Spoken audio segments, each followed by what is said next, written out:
बेटा, भागने की कोशिश करोगे तो बेमौत मारे जाओगे।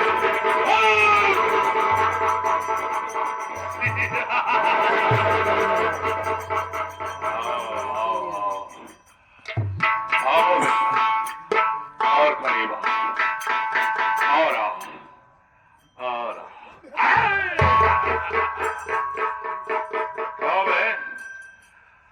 आजकल बहुत महंगाई होत बा।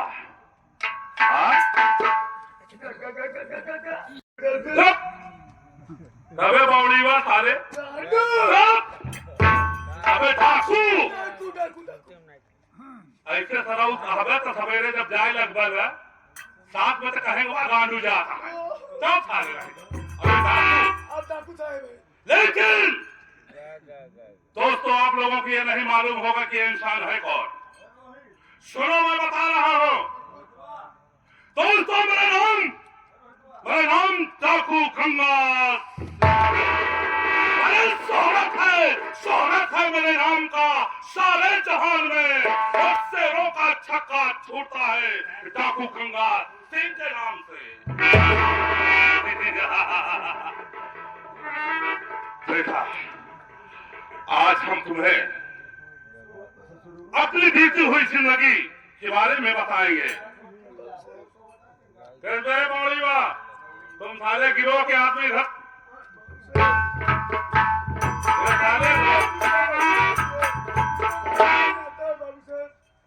सुनो मेरी बात को। चुप चुप।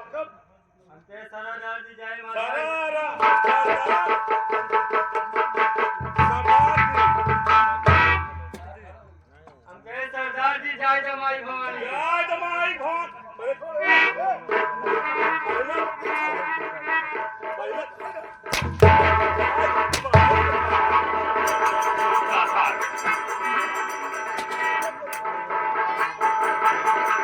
जमाई के भवानी में नहीं, धाधा के भवानी में। अबे जब हम माँ भवानी के मंदिर से दर्शन करके निकलते हैं तो बोलते हैं कि जय माँ भवानी। हम सोचे जय जमाई भवानी। पकड़ दोस्तों, आज मैं अपनी बीती हुई जिंदगी के बारे में बताएंगे। ये इंसान, ये डाकू कैसे बना। यहाँ के गिरोह के सरदार जिसका नाम था तूफान सिंह। ये सरदार तूफान सिंह थे, अचानक बीमार पड़ गए और मुझे बुलाए। बोले बेटा गंगा सिंह, मैं तुमसे कुछ बात करना चाहता हूँ जो कि मेरे मरने के बाद मेरे दिल के राज दिल में ही रह जाएगी। हमने कहा बाबूजी ये कौन सी राज है जो अपने बेटे से छुपा के रखे हो। बोले बेटा मैं तुम्हारा सगा बाप नहीं हूँ। हमने कहा बाबूजी अगर तुम मेरे सगे बाबू नहीं हो तो बताओ हमारे बाबू कौन है। बोले बेटा ये तो मैं भी नहीं जानता कि तुम्हारे बाबू कौन है। हमने कहा बाबूजी अगर आपको मालूम नहीं है तो हमारा नाम गंगा सिंह कैसे पड़ा। बोले बेटा एक दिन की बात है कि मैं डकैती डाल करके पहाड़ी के नीचे से जा रहा था अपने साथियों के साथ। जब पहाड़ी के नीचे से जा रहा था तो मेरे कानों में एक बच्चे की रोने की आवाज आई। वो आवाज सुनकर के जब मैंने गया तो देख रहा हूं कि एक मजार है,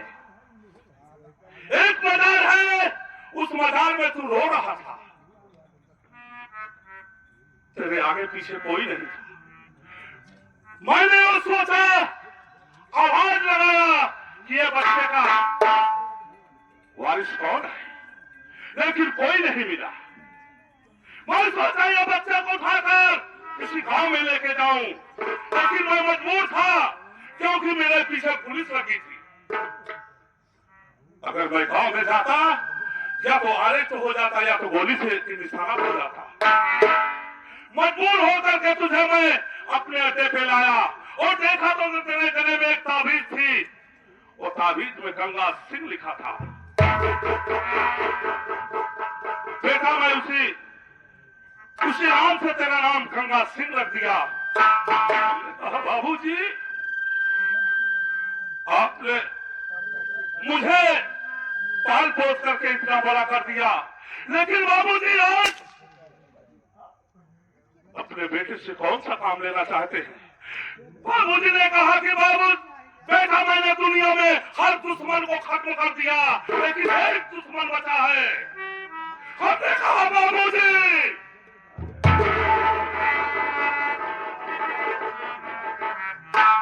हमने कहा बाबूजी, वो कौन सा दुश्मन है जो तुम्हारे सीने में कांटा बन के चुभ रहा है? बोलिए बाबूजी। बोले बाबूजी, बेटा गंगा सिंह एक दुश्मन है जिसका नाम राय बहादुर सिंह है। राजगढ़ के जो किसान को 100 रुपया देता है, उससे 10 गुना ब्याज वसूल करता है। दरवाजे पे एक मरतबा जाता है और पैसा न पाने के बाद उसे गोली मार देता है। बेटा, वो राय बहादुर सिंह का सारा पैसा धन दौलत लूट करके गरीबों में दान कर देना है और उसे दुनिया से मिटा देना है। हमने कहा बाबूजी, आज के बाद वो ससुरा राय बहादुर दुनिया में जिंदा नहीं रहेगा।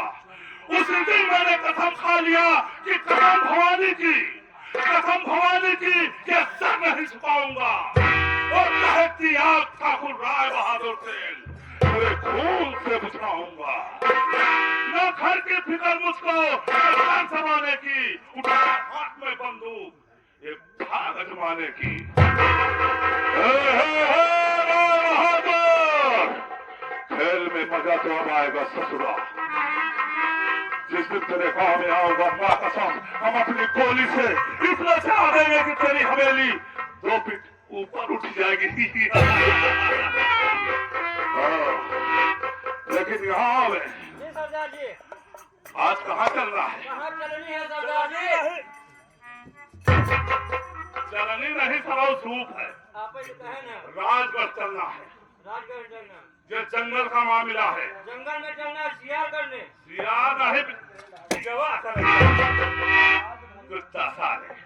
आप ही कहा, अरे वो जंगल का रास्ता है, जंगल पार करेंगे तो राय बहादुर का इलाका आएगा, राजगढ़। जी सरदार जी। और सुनो, होशियारी से चलना है, जी सरदार जी। क्योंकि वो बहुत खूंखार आदमी है। वहाँ पुलिस का भी पहरा रहता है। सरदार जी, हमारे बंदूक में सिर्फ एक ही गोली है। सरदार जी, हमारे बंदूक में छुपा के रखे सिर्फ एक गोली है। अगर 2 शेर मिलेंगे तो एक ही गोली में दोनों को ढेर कर देंगे। शेर को साले को गोली मार दूंगा और शेरनी को आंख मार दूंगा। शेर हो तुम, देख रहे हो। लेकिन चल रहे हैं इस वक्त हम चलेंगे राय बहादुर सिंह के पास। कैसे? कैसे सरदार जी? और इस समय कितना भी नाजुक हो जमाना जा गया।